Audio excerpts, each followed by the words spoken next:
I wouldn't wish the depths of the loneliness that I feel at certain times in my adulthood on anybody.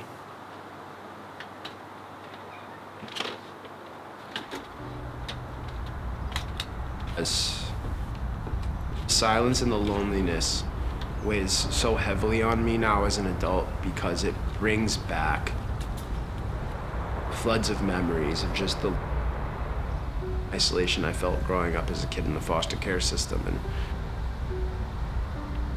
it can be deafening. And whether or not I'm ready to face that, I'm honestly not sure.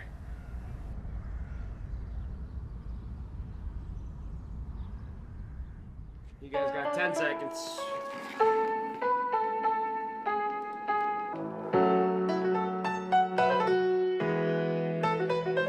I started my career as a personal trainer in 2016, and I worked at a commercial gym for a couple of years before I opened my first private training studio that I owned in 2018, and a second location in 2020 right before the pandemic.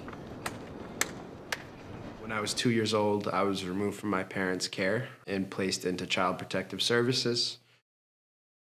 My parents were both drug and alcohol addicts. We lived in a crack house, and it just wasn't a safe way to grow up. Like most foster kids, I ended up experiencing a ton of trauma in the system, and I'm still impacted by that to this day. Oh, pizza night. Pizza? Yeah, pizza night. I didn't know if I told you I'm starting a nonprofit. Yeah, what's it like? Starting it's an after school program for like orphans and foster kids in Boston. Yeah, so we're making a slight career shift. Oh, really? Yeah. Close this. In the evenings I'm gonna do that. I'm gonna keep this open, but yeah, I grew up in foster care. Yeah. So I just want to give back, man. Dude, that's awesome. Thank you. Yeah, this is great. Oh, you have to tell us more about it. Yeah, I would love to.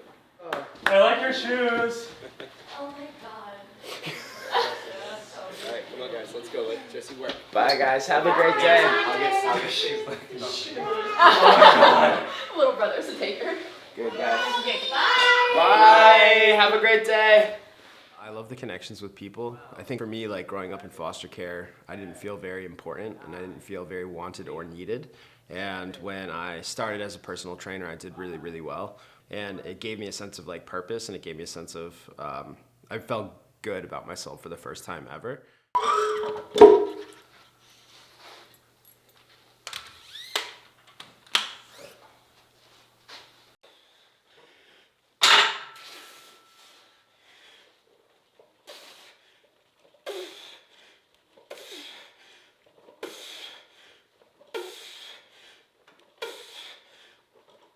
For me, the gym saved my life. It was the one consistent place that I knew I could go to where I had total control, and that was everything for me. It gave me a sense of belonging. It gave me purpose. And the thing I think we should do is help these kids find the place where they feel like they belong, where they feel purpose.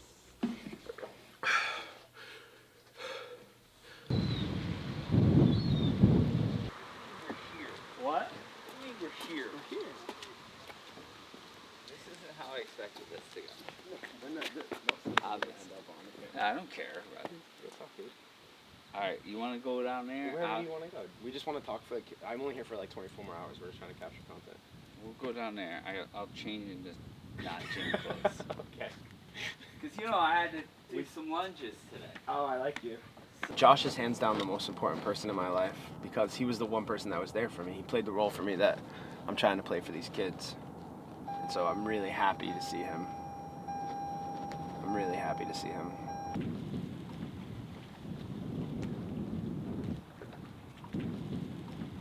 A kid that's in foster care, you don't know what he has. You don't know. So more people involved with him, even just to go bowling, even just to work out in a gym. Maybe they don't turn to drugs. Maybe they don't. All of those things. You can help with all those things. And it's not immediate. It's not next week he'll be fine. It's 20, 30 years from now that has an impact. And the littlest things. It's not always just he needs a therapist or he needs consequences. He also needs positive influences in their life. Period.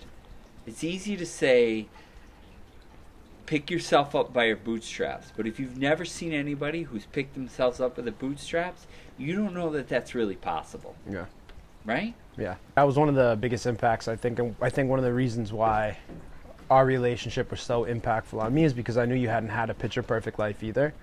And to me, you weren't just some clinician, some random person that had never been through adversity growing up like I had been going through.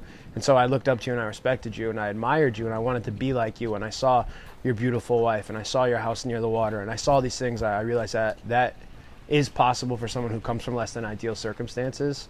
And it made me want to be like you. You gave me a positive male role model when I didn't have one. And it changed the trajectory of my life. And it's why I want to do what I want to do with these kids. And because I had traveled the path I had traveled from in my childhood, I had the opportunity to do that. Just like you have traveled that path from, the 12-year-old idiot doing stupid things to a respectable human being, you now have that same opportunity. Does that make sense? Yeah. So I'm starting this nonprofit to work with foster kids in the Boston area, be a positive mentor. I'm thinking like an after-school program for kids that are either in foster care or group homes. And I want to pick them up after school, help them with their homework, bring them to the gym, teach them how to lift weights. Just do stuff. You just want to do stuff. Kids, yeah. That's good. That's what you should do. Yeah. I think that having you showed me, it gave me a groundwork. One, it gave me a groundwork on how to become a successful young man, but I also can now, the same way I tried to be like you growing up, now I want to try to be like you in this role where I get to help these kids and be that positive role model that I didn't have until I met you. I want to be able to, pick these kids up after school, help them with their homework, be that one person that they can know that's always going to be there for them like I had with you. Teach them how to lift weights, help them apply to college, help them find work when they age out. Just be there when they don't have anybody else.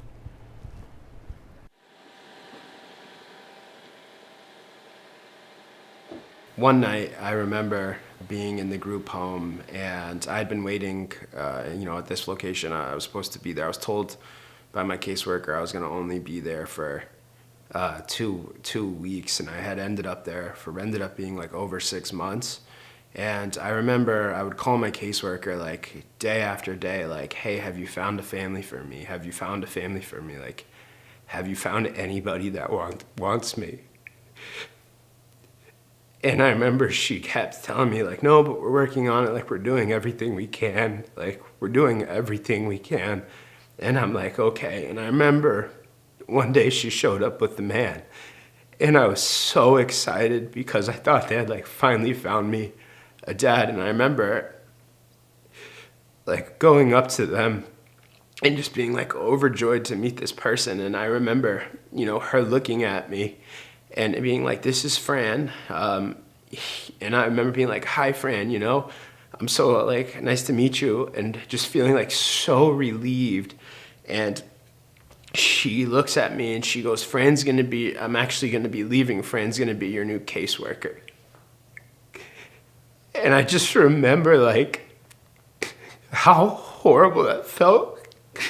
Just knowing how fucked I was and that I was going to be there even longer. And I'll never forget, he looked at me and he goes, I'm going to help you. I'm doing all that I can. I know I've been reading your file. I know everything about you. It's so nice to meet you, James.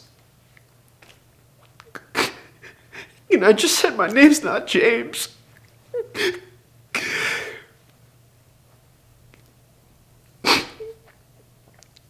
My name's not James.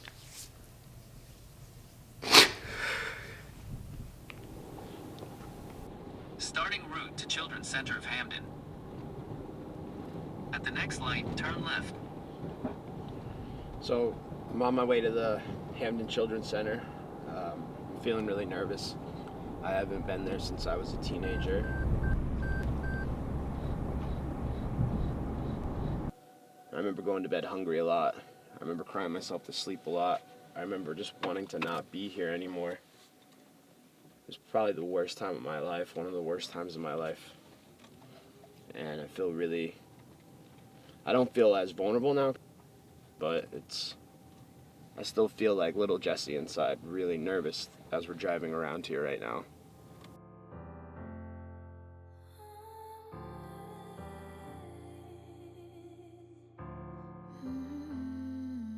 It's just not a way to grow up, man.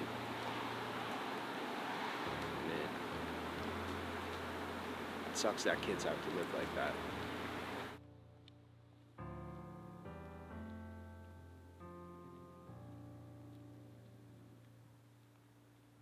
It's a little bit crazy. You're suddenly blurry now. I wonder if anything was real. All our history's hazy, like driving in the pouring rain. Are we in too deep to heal? Meatball, you wanna go for a walk?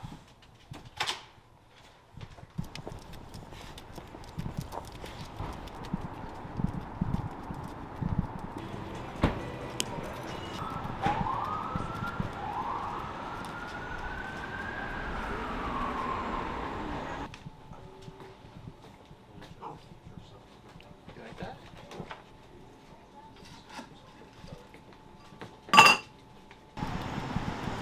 At the end of the day, I'm a success story. I'm not supposed to be where I am right now. I'm not supposed to have graduated high school and gotten a college degree and opened up a small business and made six figures. And the only difference between my success and my failure has been discovering fitness and discovering the gym. It's been the place where I've been able to feel like I belong. It's been the place where I've been able to find consistency in a life that changed so frequently. It's given me a career, it's given me a community, it's given me everything I've never had. But I'm lucky, because not everybody discovers their purpose the way I did coming out of the system. You know, I struggled with a lot of the things foster kids do when they age out. I struggled with homelessness. I struggled with substance abuse. I struggled with, finding belonging and finding a community and finding a purpose. And fitness gave that to me. And I'm a success story because of that. Statistically, only 3% of college kids if 3% of foster kids will ever go to college. Statistically, 60% of foster kids will end up convicted of a crime within the first 4 years of aging out. In the state of Massachusetts, over 35% of foster kids become homeless immediately upon aging out of the foster care system. The system is broken, and you can't argue that. And there's an old adage that somebody needs to do something about it, and that's what I want to do. That's the heart of Project F. Is I want to start an after-school program for foster kids and orphans in the Boston area that don't have that one consistent person, that don't have that one consistent place, that are just so focused on trying to survive. That purpose is the last thing on their mind.